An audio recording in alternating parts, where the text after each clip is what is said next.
So then, Clara, as one of the founders of the Oneqi project, perhaps you could just give us a little idea of who you are and your experience of Qigong.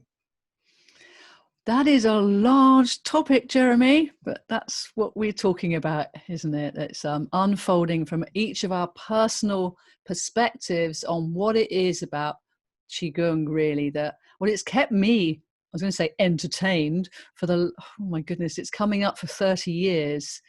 So it's a practice that I recognized as pretty much as soon as I was in that first dojo.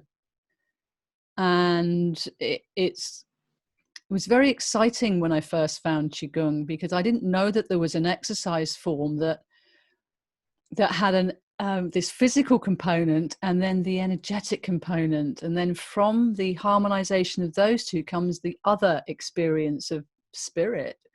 And it's just a whole magical unfolding for me, and yet so ultimately practical and easily accessible and with me all the time,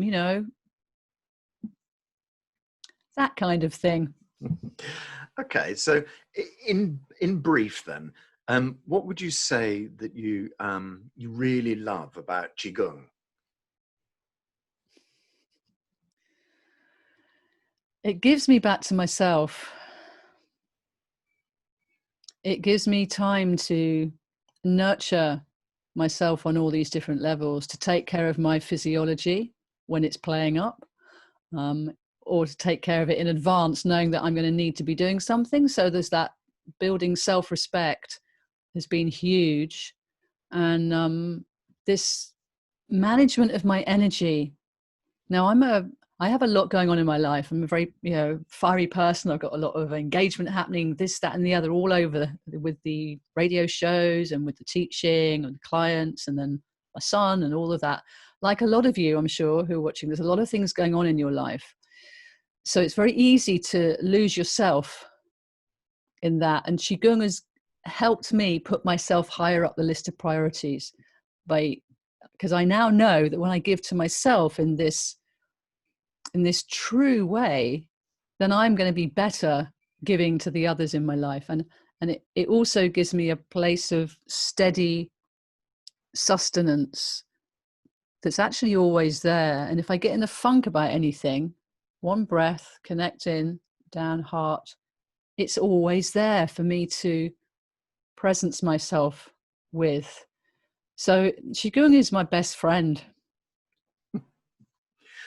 I think probably, something that would interest our viewers would be, how did you discover it in the first place? I mean, how did you luck into it? And I suppose also within that, what other forms of Qigong have you studied, or what forms do you practice now as well? Oh, loads of questions in there.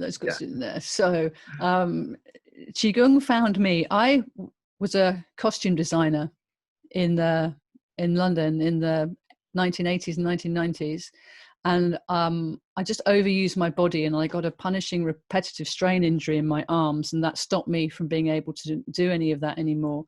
So I was looking for ways to heal myself, because I didn't want steroid injections and that kind of thing. So I did a combination of Western and alternatives. I was looking at Reiki and massage and acupuncture and shiatsu.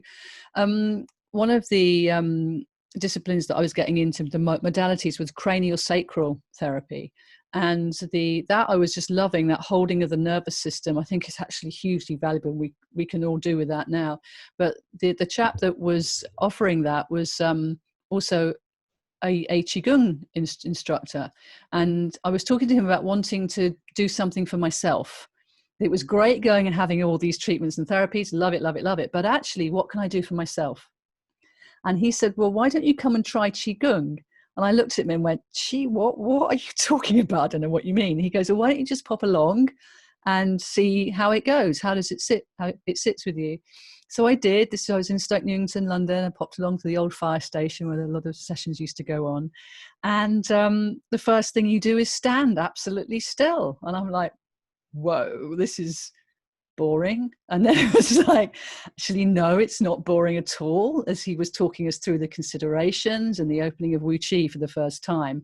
And that connection to the earth, it was like one of those obvious things that I hadn't realized was so powerful for me, and still so is. And from this place of being deeply connected to the earth and my belly, my dantian, and my breath and my stance, came the movements. And these movements were like, felt so natural to me. Like I recognized, my body recognized how I was using it. And I did used to be a ballet dancer, so it had a little bit of that grace and movement in there.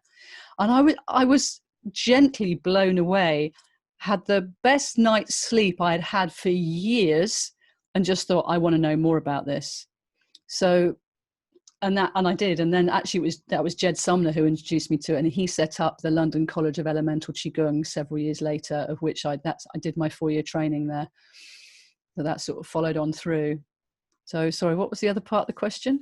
Well, I guess it sort of runs into another question as well, which is, you know, how's your Qigong now? Do you follow a strict lineage with your Qigong, or? The lineage question. I'm going to have to take a little sip of tea, because of course tea and Qi go really well together, don't they?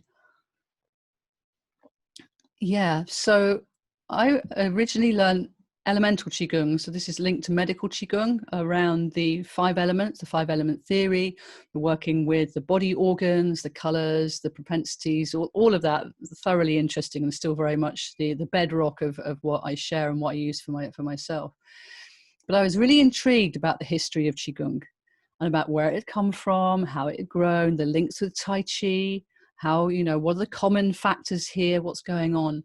And I first learned the Baduan Jin, the 8 brocades, from the Chinese Health Association book and DVD, because I just wanted to learn it. And I enjoyed that as a physical form. I enjoyed the movements that it was doing for my body, but I was missing the internal alchemy that nourishes me so deeply with the elemental forms. But I'm still curious about the whole lineage thing. And then one of my wishes was to train with Grandmaster Ken Cohen. So when I set up the conscious living events, one of the thoughts, one of the wishes I had was I would love Master Ken to come over and teach us, because he's got so many lineages running through him, and he's such a wise scholar and wonderful facilitator. I felt very connected to his style of Qigong. And so I messaged him, and this is a long story short here, but he did reply back saying he would love to visit, as he was coming to Portugal and he could hop over to the UK. This was 3 years ago in 2017. And so I learnt my first lineage form with him, which is the primordial Qigong. And it's very interesting to have that, knowing that people have taught this for years and years and years, exactly the same way. It's very, very clear. It's very concise. It has to be done in a particular way.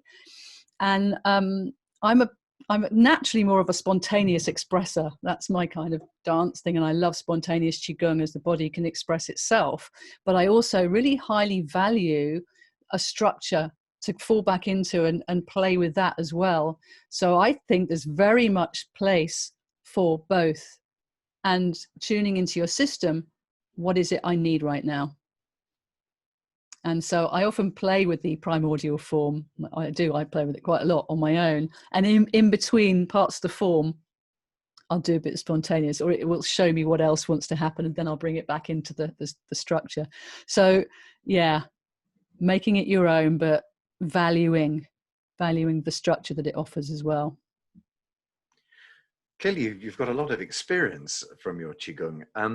And I guess one of the key questions that we want to bring out in this series here is, if you were just given a 2-minute slot to show somebody something about your Qigong that might benefit them, what would you choose?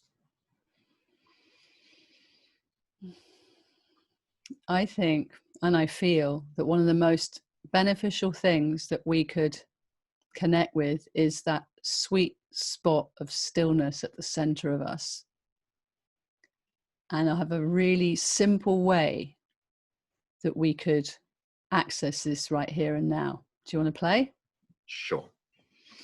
So standing or sitting, clearly we are sitting. So whenever we're sitting in our seated Wu Qi, we want the soles of our feet flat on the ground.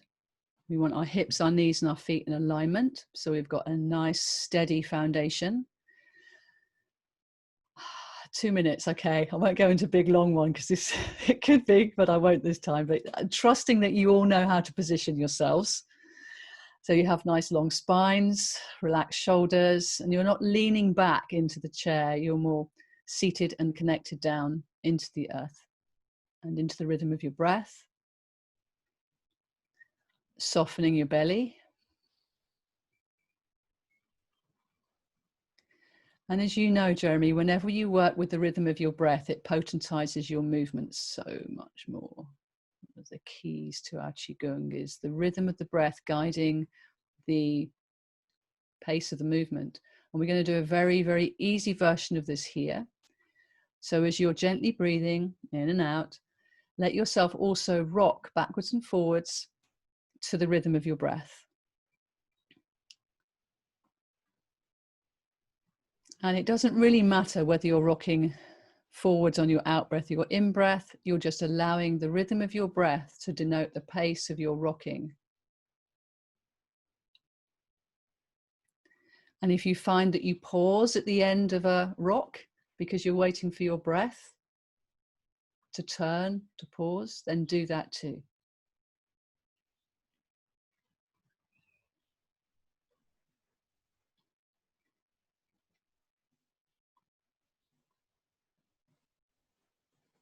And tuning in with the center of you, your lower dantian, as being that place of balance.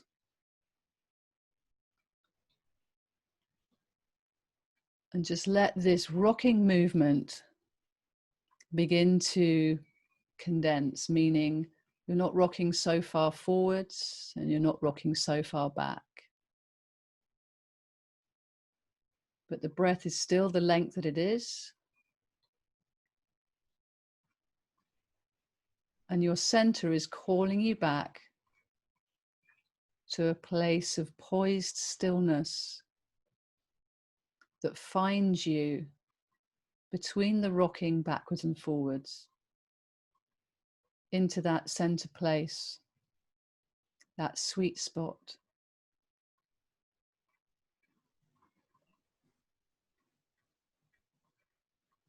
And when you land there, breathing in and owning it, I am balanced.